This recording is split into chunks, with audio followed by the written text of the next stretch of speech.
ابھی بات کر رہا تھا کامران سے گارڈین کی سٹوری کا. آپ چونکہ اسلام آباد میں ہی زیادہ تر ہوتے ہیں، تو یہ وہ سٹوری گارڈین میں ہے کہ جی فوجی حکام کے سورسز سے انہوں نے کہا ہے کہ کوئی بات چیت نہیں عمران خان کے ساتھ ہوگی. عمران خان تو چاہتے ہیں کہ ہو بات. آپ کے پاس کیا معلومات ہے اس ضمن میں؟ شکریہ رومی صاحب. اس وقت جو برننگ ایشو ہے، جو اہم ترین سیاسی موضوع ہے، وہ ہے احتجاج کے حوالے سے، احتجاجی تحریک کے حوالے سے. لیکن تازہ ترین جو صورتحال ہے اس سے ایسے محسوس ہو رہا ہے کہ اسٹیبلشمنٹ اس کا پہلا فیز جیت گئی ہے اور عمران خان اپنا پہلا فیز ہار رہے ہیں، اور اس کے کچھ ایویڈنسز اور ثبوت ہے سامنے. کل پشاور میں اجلاس ہوا ہے، اور اس اجلاس میں پنجاب سے بعض ممبران کو، ٹکٹ ہولڈرز کو اور سیاسی کارکنوں کو بلایا گیا تھا.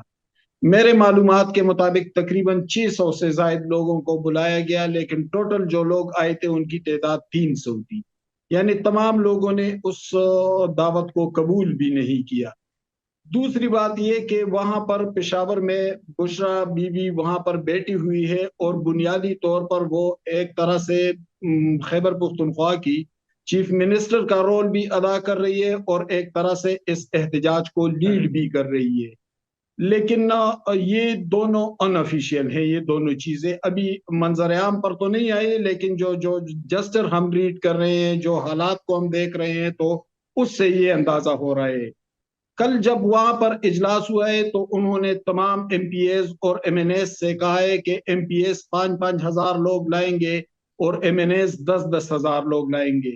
لیکن یہ وہ ان ایم پی ایز اور ایم این ایس سے کہہ رہی تھی جب چند دن پہلے، صرف 4-5 دن پہلے سوابی میں پی ٹی آئی کا جلسہ ہو رہا تھا، تو اس جلسے کے بائیکاٹ کرنے والوں میں دیر اور سوات کے تقریباً 50% سے زیادہ ممبران شامل تھے. اور وہ جلوس لانا تو درکنار، وہ خود بھی اس جلسے میں نہیں آئے.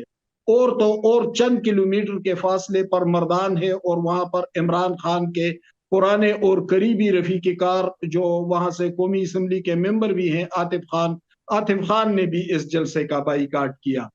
ہزارہ میں جو دو گروپس آپس میں ٹکرا رہے ہیں، عمر ایوب گروپ اور سابق سپیکر صوبائی اسمبلی مشتاق غنی، تو مشتاق غنی نے بھی اس کا بائیکاٹ کیا. تو جب پارٹی کے اندر یہ صورتحال ہے، تو پھر آپ ایم پی ایس اور ایم این ایس سے کیسے کہہ رہی ہے کہ آپ نے 5,000 اور 10,000 لوگ لانے ہیں؟ وہ الٹیمیٹلی اس کا رد عمل یہ آیا کہ جب اجلاس ختم ہوا اور پھر باہر پختونخوا کے ممبران اسمبلی بات کرنے لگے، تو انہوں نے کہا کہ ہم لوگوں سے کیسے کہیں کہ ہمارے ساتھ نکلے. ابھی چند دن پہلے 1,00,000 اساتذہ اسی پشاور میں چیف منسٹر ہاؤس سے 1 کلومیٹر کے فاصلے پر دھرنا دیے بیٹھے تھے. کرک کے ایک ایم پی اے نے کہا کہ میرے ضلع میں اساتذہ کو معطل کر دیا گیا ہے، تو اسی ضلع میں کیسے جاؤں اور ان کے عزیزوں اور رشتہ داروں سے کہوں کہ میرے ساتھ احتجاج کے لیے نکلے. اسی طرح تمام ایم پی ایز اور ایم این ایس کے ریزرویشن سے سوابی جلسہ شدید ناکامی کا شکار ہوا ہے. پنجاب سے جو 600 سے زائد لوگ بلائے گئے تھے، اس میں سے آدھے بھی پشاور نہیں آئے.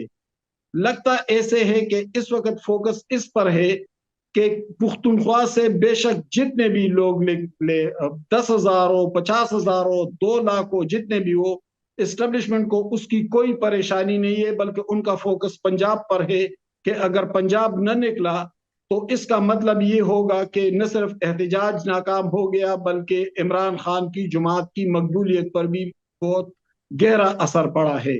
تو صورتحال اس وقت تو ان کے حق میں تو نہیں جا رہی ہے، اور زیادہ فوکس پارٹی کا بھی پختونخوا پر ہے جہاں پر ان کی حکومت ہے. جی. تو بالکل یہ تو آپ نے بڑی جسے کہتے ہیں دھماکے دار خبریں دی ہیں، کیونکہ آپ کو پتہ ہے میں تو کل سے یہ دیکھ رہا ہوں کہ بڑے ولولے کے ساتھ تیاریاں ہو رہی ہیں، اور وہ کہہ رہے ہیں کہ بس یہ ڈو اور ڈائی سچویشن ہے، اور یہ لاکھوں لوگ جو ہیں وہ آ کر وہاں پر ڈی چوک میں بیٹھ جائیں گے اور گھیراؤ کریں گے، اور پھر اس کے بعد خان صاحب کی رہائی ممکن ہوگی. لیکن مجھے یہ بتائیے کہ یہ جو بات چیت کا سلسلہ کوئی ہوا تھا، یہ بھی کہا جاتا ہے کہ ان کو علی امین گنڈا پور کو اور عمران خان کی اہلیہ جو ہے بشرا بی بی، ان کو یہ کہا گیا تھا، ان سے بات چیت ہوئی تھی کہ وہ خان صاحب کو راضی کریں کہ کوئی سمجھوتا یا انڈرسٹینڈنگ ہو سکے اسٹیبلشمنٹ سے۔ آپ کے پاس کوئی اس طرح کی معلومات ہیں؟ دیکھیں، یہ خبر تو میں کئی مہینوں سے دیتا چلا آ رہا تھا کہ گنڈاپور کے پس پردہ رابطے ہیں اسٹیبلشمنٹ کے ساتھ، اور میرے پاس بہت مستند معلومات تھی، ان بنیادوں پر میں یہ بات کر رہا تھا۔ لیکن وہ جو برج تھا عمران خان اور اسٹیبلشمنٹ کے درمیان، اس برج کی وہی پوزیشن نہیں رہی۔ اب گزشتہ چند ہفتوں یا دنوں سے بشرا بی بی پشاور آ کر بیٹھ گئی ہے، اور علی امین گنڈاپور کی بحیثیت وزیر اعلیٰ یا بحیثیت پارٹی صوبائی صدر وہ پوزیشن نہیں رہی۔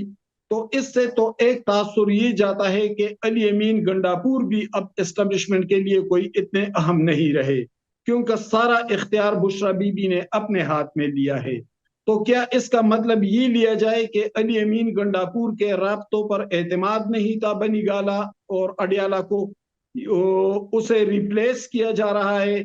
دوسری بات یہ ہے کہ علی امین گنڈاپور کے حوالے سے پارٹی میں ایک بہت مضبوط اور بہت تگڑی ریزسٹنس سامنے آ رہی ہے، اور موجودہ احتجاج کے حوالے سے کارکنان اور ممبران اسمبلی کہہ رہے ہیں کہ علی امین گنڈاپور ہر بار ہمیں لے جاتے ہیں، پھر لاہور جلسے سے بھی غائب ہو جاتے ہیں، سنجانی سے بھی غائب ہو جاتے ہیں، پنڈی میں احتجاج ہوتا ہے تو وہ ترنول سے واپس پشاور چلے جاتے ہیں، ڈی چوک میں احتجاج ہوتا ہے تو وہ ڈی چوک آنے کی بجائے خیبر پختونخوا ہاؤس چلے جاتے ہیں، اور پھر وہاں سے بھی غائب ہو جاتے ہیں۔